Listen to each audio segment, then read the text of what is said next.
Hi, and welcome to the Azure News Recap for November 2023. As always, we will have a look at retired features or retiring features. We will see what has become generally available, and we will also have a look at some preview features that have been announced in the month of November 2023. So, diving right in with the retired features. This month, actually, there's only one. So Azure Game Development Virtual Machines will be going into retirement February of 1st of 2024.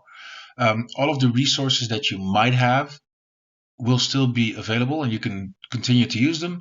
However, from February 1st, 2024, you will not be able to create new resources of Azure Game Development Virtual Machines.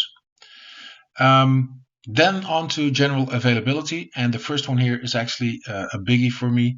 It's gRPC is now generally available in app service for Linux workloads. And that's actually pretty powerful because gRPC has been announced quite some time ago, but now we have generally availability on support for it on Linux workloads, so that's pretty decent. There's a couple of explicit steps you need to take to enable this. They are listed on the screen right now, but you could also, of course, visit the list of links for all of these updates that we link to both at the end of the video and in the comments. Or you could go to azure.com/updates and find it there. Next up, for storage, we now have cold tier support on blob batch operations. And cold tier has been released in August. It went generally available. So now blob batch operations also support the tiering operations for cold tier. And a lot has happened around Kubernetes in the month of November in Azure. So first up, we have some things that are now generally available. We have app routing as an add-on. So this is a supported and managed ingress controller powered by the Ingress Nginx project, which is now available out of the box on Azure Kubernetes servers.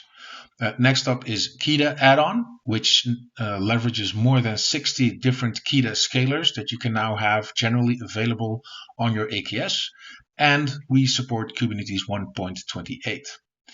Next up is around API management and Defender, because we now have Defender for APIs, which offers a full lifecycle protection, detection, and response coverage for managed APIs. So the Defender family of products, so to say, now also supports APIs.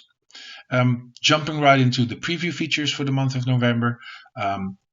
Again, a lot has happened around Kubernetes. So we'll start with integration with Canonical's snapshot service, which makes Azure the first cloud provider to collaborate with Canonical to integrate their snapshot service into our service. And currently, today, each region gets the latest package as updates are applied across regions. But with integration with Canonical Snapshot Service, this changes so that now the same package will be applied from a specific date to all regions due to the integration with Canonical's Snapshot Service. But that's not all, because also we now have image integrity support, which means that we can verify that deployments are built from trusted entities and that images haven't been tampered with. So that's a good thing.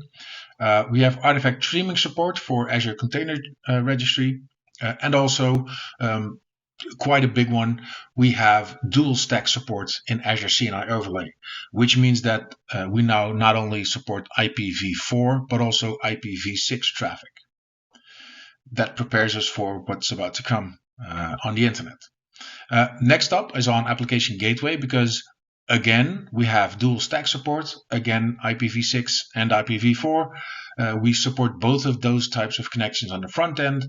So Application Gateway can now handle traffic from both of those types of clients. If you want to have an overview of all of the updates that we discussed today, have a look at aka.ms/ANR-2023-11 for November, or you can scan the QR code or find a link in the description. And if you want to see all of the Azure updates as they are announced, please visit azure.com/updates. Thanks for now. We'll see you later.